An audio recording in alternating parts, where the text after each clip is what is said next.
Hello guys, welcome to my YouTube channel online maths basic tutor by Nikki. तो आइए guys continue करते हैं अपनी सीरीज़ को, चलते हैं वीडियो पे।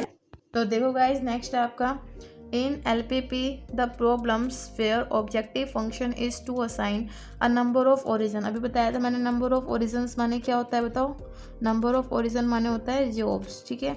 और डेस्टिनेशन माने क्या होता है, पीपल। तो यानी कि एलपीपी में जहाँ पे प्रॉब्लम्स ऑब्जेक्टिव फंक्शन में असाइन की जाए, यानी जहाँ पे असाइन का वर्ड आ जाए वही बात है असाइनमेंट प्रॉब्लम है। तो असाइनमेंट प्रॉब्लम के आपको डेफिनेशन भी याद हो गई होगी कि जहाँ पे आपका ऑब्जेक्टिव फंक्शन असाइन इस तरीके से किया जाता है कि नंबर ऑफ पीपल्स को नंबर ऑफ जॉब्स होनी चाहिए इक्वल में, ठीक है। यानी अगर 1% है तो 1 जॉब ही मिलेगी उसे, ठीक है। तो और कम से कम कॉस्ट पे, मिनिमल कॉस्ट यानी कम से कम कॉस्ट पे और ज़्यादा से ज़्यादा प्रॉफिट पे, तो हम उसे क्या बोलेंगे, असाइनमेंट प्रॉब्लम बोलेंगे, ठीक है। अगर यहाँ पे बात करता है कि हमें गुड्स को ट्रांसपोर्ट करना है और नंबर ऑफ डेस्टिनेशंस पे और मिनिमम कॉस्ट पे, देन हम उसे बोलते हैं ट्रांसपोर्टेशन प्रॉब्लम। लेकिन यहाँ बात हो रही है जॉब्स और पीपल्स के, तो कौन सी प्रॉब्लम होगी, असाइनमेंट प्रॉब्लम। और कौन सी कॉस्ट पे, मिनिमम कॉस्ट पे। अब इसका भी क्वेश्चन आया था, तो ये आपको याद रखना है, क्लियर है। इसके बाद नेक्स्ट देखो, if cost of matrix of assignment problem is not square matrix then assignment problem is. अगर आपका जो कॉस्ट ऑफ मैट्रिक्स है यानी कि असाइनमेंट प्रॉब्लम अगर आपका स्क्वायर मैट्रिक्स का नहीं है, क्योंकि मैंने अभी आपको बताया था कि जो असाइनमेंट प्रॉब्लम है वो हमारा कैसा होना चाहिए, स्क्वायर मैट्रिक्स में होना चाहिए, ठीक है। अगर स्क्वायर मैट्रिक्स में नहीं होता तो हम क्या करते हैं, उसमें कॉस्ट मैट्रिक्स को 0 रखते हैं ताकि वो बैलेंस हो जाए। तो अब ये क्या है, हमारा अनबैलेंस है, क्योंकि इसमें स्क्वायर मैट्रिक्स नहीं है तो अनबैलेंस है। तो उसे बैलेंस करने के लिए क्या करेंगे, क्वेश्चन भी आया था, बैलेंस करने के लिए हम इसमें 0 कॉस्ट मैट्रिक्स बनाएंगे, क्लियर है। इसके बाद नेक्स्ट देखो, due to some restrictions the assignment of the particular facilities to particular job is not given then cost is. देखो, अगर मान लो कुछ ऐसी बाधा आ जाए, यानी कुछ मान लो सपोज करो प्रोजेक्ट मिला, हमारे पास पैसे इतने नहीं हैं कि हम हर एक पीपल्स को वो फैसिलिटीज़ दे पाए, जो वहाँ के वर्कर्स हैं कि हम उन्हें फैसिलिटीज़ ना दे पाए, तो कॉस्ट क्या होगी आपकी, 0 हो जाएगी। कि वर्कर्स को फैसिलिटीज़ चाहिए तभी तो वो आपका वर्क कंप्लीट करेंगे, अगर उन्हें फैसिलिटीज़ नहीं मिल पा रही है तो वर्क नहीं हो पाएगा। तो दैट मीन्स उसकी जो कॉस्ट होगी वो क्या होगी, 0 होगी, ठीक है।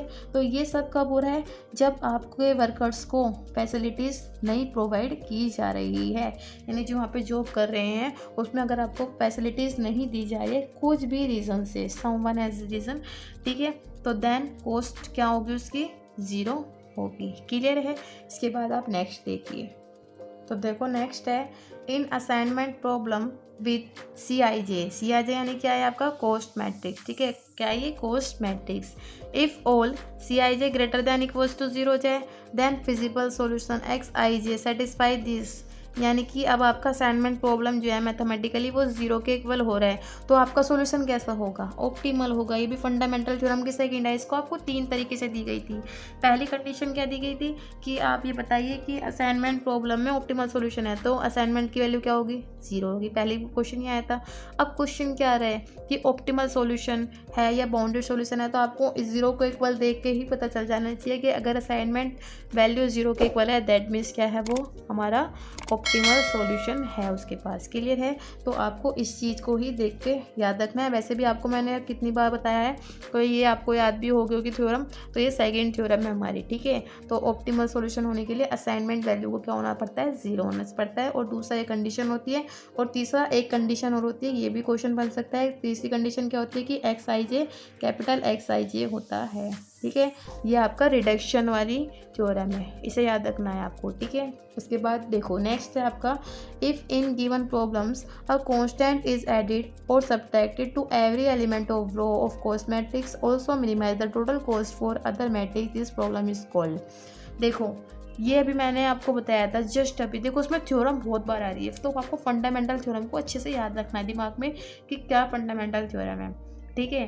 तो देखो फंडामेंटल थ्योरम मैंने आपको बताया था कि अगर हम कांस्टेंट ऐड या फिर सब्ट्रैक्ट करते हैं किसी भी रो या कॉलम में, तो उससे क्या होता है, टोटल कॉस्ट जो होती है किसी भी अदर मैट्रिक्स की वो मिनिमाइज भी करता है और खुद की कॉस्ट भी मिनिमाइज हो जाती है, तो that is known as assignment problem, ठीक है, क्लियर है गाइस। तो आपको थ्योरम बहुत अच्छे से याद रखनी है।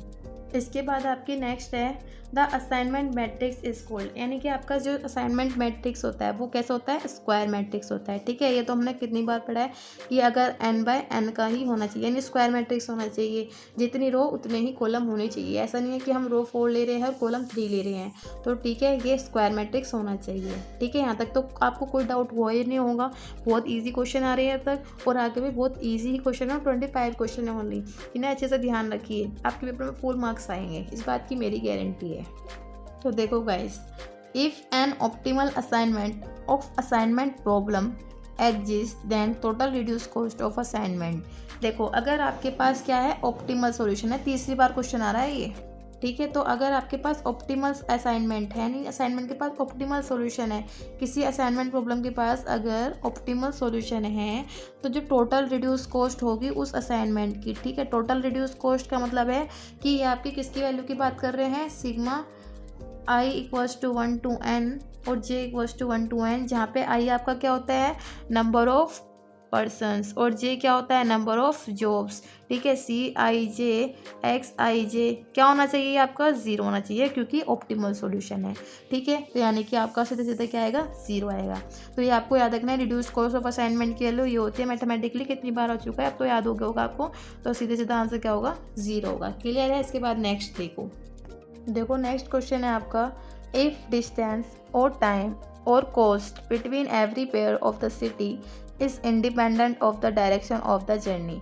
यानी कि आपकी अगर सिटी, जैसे आप कोई ट्रैवलिंग करते हैं, ठीक है, और आपको जैसे आपको कहीं लोकेशन पे जाना है और आप उसी डायरेक्शन को फॉलो कर रहे हैं, तो दैट मीन्स वो क्या है, सिमेट्रिकली है। लेकिन अगर आप डायरेक्शन पे डिपेंड नहीं कर रहे हैं, इंडिपेंडेंट चल रहे हैं डायरेक्शन से।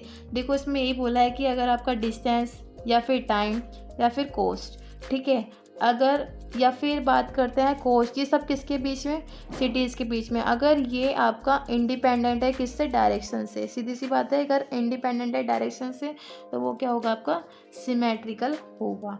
लेकिन अगर हम बात करें जो डिस्टेंस, टाइम या कॉस्ट जो डिपेंड करे, यानी जो चेंज हो जाए डायरेक्शंस के साथ, तो दैट इज़ कॉल्ड। तो आपको ये ध्यान रखना है कि कहीं पर अगर डिस्टेंस, टाइम या कॉस्ट किसी भी सिटीज़ के बीच में अगर डिपेंड कर रही है डायरेक्शन पे, तो हम उसे क्या बोलेंगे, असिमेट्रिकल बोलेंगे। और अगर डिपेंड नहीं कर रही है तो हम उसे सिमेट्रिकली बोलेंगे। जैसे आप किसी सिटीज़ में जा रहे हो, ठीक है, आपको सिटीज़, तो आप डायरेक्शन पे डिपेंड कर रहे हो कि आपको, जैसे आप पहले यहाँ पे गए, फिर दूसरी सिटीज़ में गए, तो जैसे ईस्ट टू वेस्ट जा रहे हो, फिर वेस्ट टू ईस्ट आ रहे हो, यानी कि अपोजिट आ रहे हो, आप डिपेंड कर रहे हो डायरेक्शन पे कि जिस डायरेक्शन में गए उसी डायरेक्शन पे वापस आ रहे हो, तो दैट इज़ नोन एज असिमेट्रिकली, जहाँ पे आप डायरेक्शन के अकॉर्डिंग अपनी ट्रैवलिंग करते हो। लेकिन अगर आप डिस्टेंस से, मतलब कि डायरेक्शन से इंडिपेंडेंट होकर चलते हो कि हाँ इसका दूसरा वे है, हम उस रो से भी जा सकते हैं, तो दैट मीन्स कॉल्ड क्या है, वो सिमेट्रिकली हैगा। क्लियर है गाइस। इसके बाद नेक्स्ट देखो, the cost of matrix of unbalance assignment problem is not. आपका जो अनबैलेंस असाइनमेंट होगा वो कैसा नहीं होगा, स्क्वायर मैट्रिक्स नहीं होगा, जब भी तो हम उसे अनबैलेंस बोल रहे हैं। ये क्वेश्चन बना था अभी पहले कि अगर आपके पास स्क्वायर मैट्रिक्स है तो वो किस टाइप का, अगर स्क्वायर मैट्रिक्स नहीं है असाइनमेंट प्रॉब्लम तो कैसा असाइनमेंट है, अनबैलेंस। अब क्या दे दिया कि अनबैलेंस असाइनमेंट है, तो किस तरह का मैट्रिक्स नहीं होगा, स्क्वायर मैट्रिक्स का। ठीक है, तो ये क्वेश्चन चेंज होके आते हैं, आपको उसमें बहुत ध्यान से समझना है। क्लियर है। इसके बाद आपके लास्ट 2 क्वेश्चन बचे हैं और जो बहुत इंपॉर्टेंट है, और इससे होके आपका असाइनमेंट प्रॉब्लम का चैप्टर पूरा क्लियर हो जाएगा। तो देखते हैं गाइस दोनों मेथड्स को। तो देखो गाइस, जो आपके पास नेक्स्ट क्वेश्चन है वो है सॉल्व ट्रैवलिंग सेल्समैन प्रॉब्लम, यानी कि इसमें आपको सेल्समैन प्रॉब्लम्स के थ्रू आपको सॉल्व करना है। तो मैंने आपको बताया था कि ट्रैवलिंग सेल्समैन प्रॉब्लम में इसके जो डायगोनल्स होते हैं वे कैसे होते हैं, इनफाइनाइट होते हैं। ठीक है, तो आइए कैसे सॉल्व करते हैं। तो देखो गाइस, हमें ये क्वेश्चन दे रखा था जिसे आपको सॉल्व करना है, किसे, सेल्समैन ट्रांसपोर्टेशन प्रॉब्लम से। तो इसके लिए आप गाइस क्या करेंगे, सबसे पहले आपको रो रिडक्शन करना है, देन कॉलम रिडक्शन करना है, देन हम इसको जीरो में यानी बॉक्स में बंद करेंगे। देखो, सबसे पहले रो रिडक्शन करने के लिए आपको सबसे छोटा एलिमेंट देखना होगा। सबसे छोटा एलिमेंट क्या है इसमें, पहली रो में सबसे छोटा एलिमेंट आपका 3 है। सेकंड रो में बात करें तो सबसे छोटा एलिमेंट क्या है आपका, 3 है। थर्ड रो में बात करें तो सबसे छोटा एलिमेंट क्या है आपका, 6 है। और फोर्थ रो में सबसे छोटा एलिमेंट क्या है आपका, 3 है। तो देखो गाइज, आपको क्या करना है, सबसे पहले जो रो है उसमें सबसे छोटा एलिमेंट क्या है, 3 है। तो यानी कि फर्स्ट रो में हमें सबको पहले 3 से माइनस करना होगा। सेकंड रो में सबसे स्मॉलेस्ट कौन है, 3 है, यानी सबको 3 से लेस करना होगा। थर्ड रो में सबसे छोटा कौन है, 6 है, तो सबको 6 से लेस कर देंगे। फोर्थ रो में सबसे छोटा 3 है, तो 3 को सबसे क्या कर देंगे, लेस कर देंगे। तो ये होता है रो रिडक्शन। तो देखो कैसे करेंगे इसे। तो देखो सबसे पहले जब हम 3 से लेस करेंगे, इन्फिनिटी में तो 3 गई, इन्फिनिटी ही आएगा, तो हम यहाँ पे इन्फिनिटी लिख देते हैं। ठीक है, जब आप 3 को 4 से लेस करेंगे तो क्या आएगा, 1 आएगा। जब 3 को 7 से लेस करोगे तो क्या आएगा, 4 आएगा। और अगर आप 3 को 3 से लेस करेंगे तो क्या आ जाएगा, 0 आ जाएगा। ठीक है, तो हमने क्या किया, पहली रो में 3 से लेस कर दी सबको। नेक्स्ट अगर आप 3 लेस करेंगे, 4 में से 3 गए, 1 आएगा। और अगर 3 को इन्फिनिटी से जाएगा तो क्या आएगा, इन्फिनिटी ही आएगा, क्योंकि इन्फिनिटी में कुछ ही माइनस करेंगे वही नंबर आएगा। तो जब आप 3 को यानी 6 से लेस करेंगे यानी माइनस करेंगे तो क्या आएगा, 3 आएगा। और अगर आप 3 को 3 से लेस करेंगे तो आंसर क्या आएगा आपका, 0 आएगा। क्लियर है इतना। देखो इसके बाद क्या करेंगे, सबसे छोटा क्या है इसमें, 6 है, तो पूरी को 6 से लेस करेंगे तो 7 में से 6 गए, 1 आएगा। और 6 में से 6 गए, 0 आएगा। इन्फिनिटी में से 6 गए तो क्या आएगा, इन्फिनिटी ही आएगा, क्योंकि इन्फिनिटी में कुछ ही माइनस करे वही आएगा। और 7 में से 6 गए तो क्या आंसर आएगा, 1 आएगा। क्लियर है। इसके बाद क्या करना है, 3 में से 3 गए, क्या आंसर आएगा, 3 में से 3 गए, 0। नेक्स्ट वाले में 6 में से 3 गए, 3, 7 में से 3 गए, 4, और इन्फिनिटी में से 3 गए, इन्फिनिटी। ठीक है, और देखो मैंने जैसा आपको बताया था, क्वेश्चन भी आया था कि डायगोनल्स इनके क्या होते हैं, इन्फिनिटी होते हैं। तो कौन सी प्रॉब्लम हम सॉल्व करते हैं, सेल्स ट्रांसपोर्टेशन प्रॉब्लम। क्लियर है। इसके बाद हमने पहला स्टेप कर लिया है रो रिडक्शन का। नाउ सेकंड स्टेप क्या होगा हमारा, सेकंड स्टेप होगा कॉलम रिडक्शन। ठीक है, तो देखो गाइस पहले रो रिडक्शन क्या था, तब हमने क्या किया था, रो में देखा था कि रो में सबसे छोटा स्मॉलेस्ट कौन है। ठीक है, अब हम कॉलम रिडक्शन की बात करते हैं, हम सबसे पहले देखेंगे कि कॉलम में सबसे छोटा कौन है। अगर हम फर्स्ट कॉलम की बात करें तो सबसे छोटा 0 है, 0 में माइनस करेंगे, यही सेम डिजिट आएगी, क्या आएगी, इन्फिनिटी में 0 गए, इन्फिनिटी ही आएगा। 1 में से 0 गए, 1 ही आएगा, 1 और 0 यानी इधर ये कॉलम तो आपका क्या आ गया, सेम आ गया। सेकंड देखो 1 इन्फिनिटी 0 3, इसमें सबसे छोटा कौन है, 0, तो यानी ये वाली रो भी क्या होएगी, हमारी कॉलम सेम रहेगी, ये वाली कॉलम भी 1 इन्फिनिटी 0 3। ठीक है, अगर हम थर्ड की बात करें तो थर्ड में सबसे छोटा एलिमेंट क्या है यहाँ पे, इसमें सबसे छोटा एलिमेंट है आपका 3। ठीक है, तो आप जब इसे 3 लेस करेंगे तो 4 में से 3 गए 1, 3 में से 3 गए 0, इन्फिनिटी में से 3 गए इन्फिनिटी, और 4 में से 3 गए 1। इसके बाद देखो यहाँ पे 0 ही आएगा, क्योंकि 0 में 0 गए 0 0 1 और इन्फिनिटी। क्लियर है। तो हमारा फर्स्ट स्टेप हो गया रो रिडक्शन, सेकंड होगा कॉलम रिडक्शन। इसके बाद क्या करना है आपको, तो इसके बाद थर्ड स्टेप आपको डिटेक्ट करना है। ठीक है, मैंने सेम टेबल आपको यहाँ पे लिख के दी थी, बिल्कुल सेम आपको ऐसे ही लिखना है थर्ड स्टेप में, बस आपको यहाँ पे डिटेक्ट करना है। सबसे पहले हम 0 को मार्क कर लेते हैं बॉक्स में। ठीक है, देखो जैसे फर्स्ट रो है, फर्स्ट रो को अगर आप यहाँ पे 0 देखें तो यहाँ पे है, तो हमसे जब 0 लेंगे तो जो इससे नेक्स्ट वाले 0 होगी उसे क्या कर देंगे, कट कर देंगे। ठीक है, कॉलम वाइज देख रहे हैं। सेकंड रो में जो आपकी सेकंड 0 है वो है ये। ठीक है, अगर इसके कॉलम में कोई होती तो हम उसे कट कर देते। थर्ड रो में 0 कहाँ है, यहाँ पे है, इसके कॉलम में कोई 0 नहीं है तो हम कट नहीं करेंगे। फोर्थ रो में ये रहा, इसमें कहीं 0 कॉलम वाइज या फिर रो वाइज नहीं है। तो आप अगर इसके अकॉर्डिंग देखें तो जो आपका यहाँ पे फर्स्ट है, तो इसमें अगर आप देखें तो जो ये फोर्थ है, यानी फर्स्ट वाला जो है वो कहाँ पे जा रहा है, फर्स्ट वाला आपका फोर्थ पे जा रहा है। ठीक है, और सेकंड रो कहाँ पे जा रही है, थर्ड पे जा रही है। थर्ड वाला कहाँ पे जा रहा है, सेकंड सिटी में जा रहा है। और फोर्थ वाला कहाँ पे जा रहा है, 1 सिटी पे जा रहा है। यानी फर्स्ट वाला ही फोर्थ पे गया और फोर्थ वाला ही फर्स्ट पे गया, यानी कि इनकी तो साइकिल बनी नहीं रही है 1 to 4 और फिर 4 to 1, दोबारा से वही आ रहा है। ये आना नहीं चाहिए, क्योंकि ये सिर्फ असाइनमेंट प्रॉब्लम में हम कर सकते हैं। ठीक है, ऐसे कोई प्रॉब्लम वाली बात नहीं है। लेकिन जब हम सेल्स ट्रांसपोर्टेशन प्रॉब्लम की बात करते हैं तो जो सेल्समैन है उसे हर एक सिटी पे जाना है। ऐसा नहीं है कि फर्स्ट से फोर्थ पे गया तो फोर्थ से दोबारा फर्स्ट पे आ गया, उसे हर सिटी में घूमना है। जैसे कि फर्स्ट वाला है तो वो हर एक सिटीज़ में जाना चाहिए, ठीक है।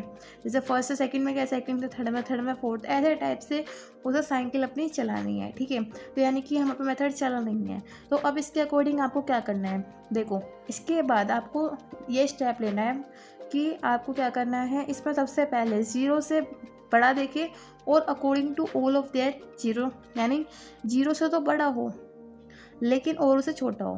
तो 0 से बड़ा और औरों से छोटा, दैट मीन्स हम यहाँ पे क्या असाइन करेंगे, 1 को क्या असाइन करेंगे, 0 असाइन करेंगे। क्लियर है। तो यहाँ पे आपको इतनी बात समझ में आई, यानी कि यहाँ पे जो आपका सेल्समैन है ना, वो जितने भी रूट्स हैं उन सबको फॉलो नहीं कर पा रहा है, यानी 1 to 4 जा रहा है, फिर 4 to 1 आ गया, सेकंड से थर्ड पे गया तो थर्ड से दोबारा सेकंड पे आ गया, तो सारे रूट्स फॉलो नहीं कर पाया। अगर असाइनमेंट प्रॉब्लम होता तो क्लियर था, ये आंसर आ जाता हमारा। लेकिन अगर हम सेल्समैन ट्रांसपोर्टेशन प्रॉब्लम करें तो उस सेल्समैन को हमें हर एक सिटीज़ में क्या करवाना है, मूव करवाना है। तो यानी कि फोर्थ स्टेप आप क्या करेंगे कि अगर आप यहाँ पे 0 नहीं कर पा रहे हो तो आप क्या कीजिए, 1 को असाइन कीजिए बॉक्स में, क्योंकि 1 जो है वो 0 से बड़ा है और बाकी सबसे छोटा है। तो रेफरेंसेस किसको देंगे हम, की बार 1 को देंगे। देखते हैं क्या करेंगे। फोर्थ स्टेप है रेफरेंसेस 1, ठीक है। अब हम रेफरेंस कर रहे हैं 1 को। तो देखो जब हमने 0 लेट किया था तो हमारा क्या होता, जब हमने 0 लिया था तो इधर की रो कट की थी और इधर वाला 0 लिया था। तो अब हम सेकेंड स्टेप क्या करेंगे, इधर की 0 ना लेके इधर की 0 लेंगे, ठीक है। जब हम इधर की 0 लेंगे तो जो इधर वाली रो में जितनी भी 0 होगी वो सब क्या हो जाएगी, कट हो जाएगी, ठीक है। और जब इधर की रो में कट हो जाएगी तो कॉलम वाइज हमें क्या करना है, रेफरेंसेस करना है। तो ठीक है गाइस, सेकेंड रो में हमने सबसे पहले इसे रेफरेंस लिया था। तो जब हमने इसे लिया था तो हमें ऊपर वाला लेना पड़ा था, जिसकी वजह से सीक्वेंस गलत हो गई थी। तो हमने क्या किया, इस बार ये वाले 0 ने लेके हमने इसके साइड वाले 0 ले ली।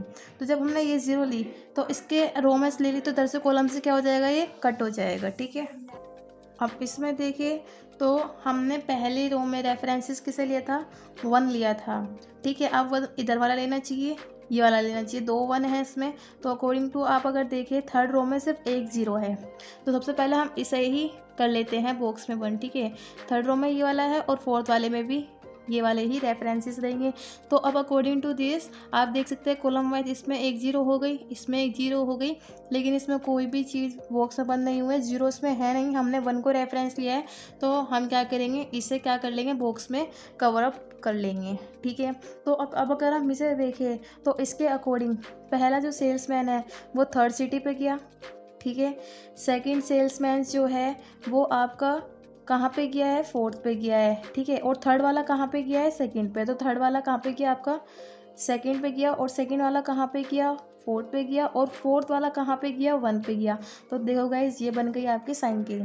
तो ये होता है ट्रांसपोर्टेशन सेल्समैन्स मेथड में, ठीक है। तो इसमें आपको इसी तरीके से रेफरेंस लेना है कि जैसे फर्स्ट वाला थर्ड पे गया, सेकेंड वाला फोर्थ पे गया और थर्ड वाला, यानी सब अलग अलग सिटीज़ में चल रहे हैं और साइकिल बना रहे हैं, ठीक है। जैसे फर्स्ट थर्ड पे गया तो हम देखेंगे थर्ड वाला कहाँ पे गया, सेकंड पे गया, फिर हम देखेंगे सेकंड वाला कहाँ पे गया, फोर्थ पे गया, तो फोर्थ वाला कहाँ गया, 1 पे गया। तो ये साइकिल बन चुकी है। तो यहाँ पे मेन स्टेप था कि जब हमने पहले 0 यहाँ पे रेफरेंस लिया, फिर हमने सेकेंड रो में सेकेंड वाला रेफरेंसेस लिया, थर्ड वाले में 0 ये लिया, तो इसके अकॉर्डिंग हमारा मेथड नहीं बैठा था। तो हमने क्या किया था, 1 को रेफरेंस लिया था। तो जब हमने यहाँ पे 0 ली थी तो हमारा आंसर गलत आया था, तो हमने क्या किया, इधर वाली 0 ले ली पहले, ठीक है। और थर्ड रो में तो फिर एक ही 0 है, इसे मार्क कर लिया। फोर्थ वाले में भी एक ही 0 है, हमने इसे मार्क कर लिया। कॉलम वाइज भी देखो आप 0, अगर कोई यहाँ पे 0 दे तो हम कट कर देते, यहाँ पे 0 होती तो ये भी कट कर देते, और यहाँ पे 0 कट हो रही है, लेकिन यहाँ पे कोई भी रेफरेंसेस नहीं है, कोई बॉक्स में कवर अप नहीं है। तो उसे करने के लिए हमने 1 को रेफरेंस दिया, तो हमने यहाँ पे 1 को क्या कर दिया, बॉक्स में मार्क कर दिया, और इधर वाले में 0। तो अब इसके अकॉर्डिंग फर्स्ट वाला कहाँ पे गया, थर्ड पे गया, सेकंड वाला कहाँ पे गया, फोर्थ पे गया, फोर्थ वाला फर्स्ट पे जा रहा है, और थर्ड वाला कहाँ जा रहा है, सेकंड पे जा रहा है। तो दैट मीन्स ये कंप्लीट साइकिल बन चुकी है। तो ये था हमारा सेल्समैन ट्रांसपोर्टेशन प्रॉब्लम।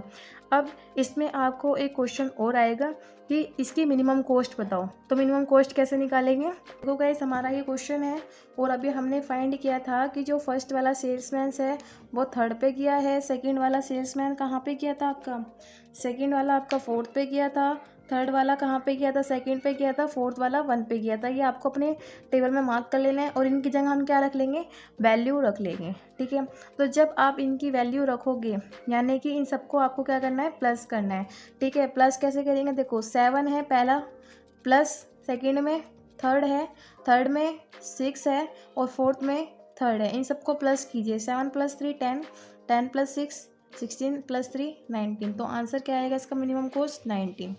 क्लियर है। तो जो आपने यहाँ पे बॉक्स में मार्क किया था ना, यहाँ पे हमारी एक 1 को रेफरेंस लिया तभी आपने, और इधर सेकंड रो में थर्ड को रेफरेंस किया था आपने, यानी 0 को रेफरेंस किया था। इस वाले में भी 0 यहाँ पे मार्क किया था आपने। आप अकॉर्डिंग टू आप अपनी टेबल में देखेंगे तो आपने इन सबको मार्क किया था, तो इन सब की वैल्यू को आपको क्या करना है, प्लस करना है। तो ये था सेल्समैन ट्रैवलिंग सेल्समैन प्रॉब्लम। ठीक है, आई होप आपको समझ में आया होगा। तो देखो गाइस, इसमें आपको क्या करना है, इसे असाइनमेंट प्रॉब्लम से सॉल्व करना है। ठीक है, असाइनमेंट प्रॉब्लम इसमें यूज़ करना है। ये आपको टेबल दे रखी है, फिर हम ऑप्शन की बात करते हैं। तो देखो गाइस, सबसे पहले रो रिडक्शन में आपको पता ही है, फर्स्ट रो में हम सबसे पहले सबसे छोटा एलिमेंट देखते हैं। तो इसमें क्या होगा, सबसे छोटा एलिमेंट 10 होगा। फिर सेकंड रो में सबसे छोटा एलिमेंट क्या होगा, 5 होगा। थर्ड रो में सबसे छोटा एलिमेंट 11 होगा और फोर्थ रो में सबसे छोटा एलिमेंट 8 होगा। ठीक है, तो ये तो हमने डिटेक्ट कर लिया सबसे छोटा एलिमेंट। अब रो रिडक्शन के अकॉर्डिंग फर्स्ट स्टेप क्या होता है, रो रिडक्शन के अकॉर्डिंग फर्स्ट स्टेप होता है कि 10 में से, यानी जो फर्स्ट टर्म है तो वो 10 है छोटा एलिमेंट, तो सबको 10 से लेस कर देंगे। 10 में से 10 गया, 0 आया। 12 में से 10 गया तो कितना आएगा बताओ, 2 आएगा। 10 यहाँ पे 19 में से 10 गए तो कितना आएंगे, 9 आएंगे। और अगर 10 में से यहाँ पे 11 गया तो 1 आएगा। 5 है सबसे छोटा एलिमेंट, 5 में से 5 गया, 0 आया। ठीक है, 10 में से 5 गए, 5 आए। 7 में से 5 गए, 2 आए। 8 में से 5 गए, 3 आए। थर्ड है आपका 11 है, 11 सबसे छोटा है तो 12 में से 11 गए, 1। 12 में से यानी 14 में से 11 गए, 3। और 13 में से 11 गए, 2। और 11 में से 11 गए, 0। थर्ड है आपका 8, 8 में सबसे छोटा एलिमेंट है तो 0। 8, 15 में से 8 गए, 7। 11 में से 8 गए, 3। 9 में से 3 गए, 1। ठीक है, तो ये हमारा था रो रिडक्शन। तो रो रिडक्शन हमारा हो चुका है। अब सेकंड स्टेप क्या होता है, कॉलम रिडक्शन। तो देखो कॉलम के वाइज देखते हैं। कॉलम में सबसे पहला एलिमेंट सबसे छोटा 0 है, और जब लेस करेंगे तो कॉलम क्या बनेगा, 0 0 1 0।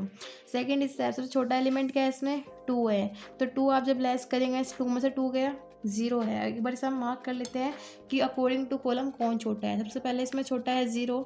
सेकंड रो में सबसे छोटा एलिमेंट क्या है, 2 है। थर्ड रो में सबसे छोटा एलिमेंट क्या है, 2 है। और फोर्थ रो में सबसे छोटा एलिमेंट 1 है। तो अगर आप लेस करते हैं इन्हें तो ये सेम रो ही, पहले तो 0 वाले 2 में से 2 गए, 0। 5 में से 2 गए, 3। 3 में से 2 गए, 1। 7 में से 2 गए, 5। अब थर्ड वाले में 2 सबसे छोटा है तो 9 में से 2 गए, 7। 2 में से 2 गए, 0। फिर यहाँ पे 0 आया और थर्ड में से 2 गए, 1 आया।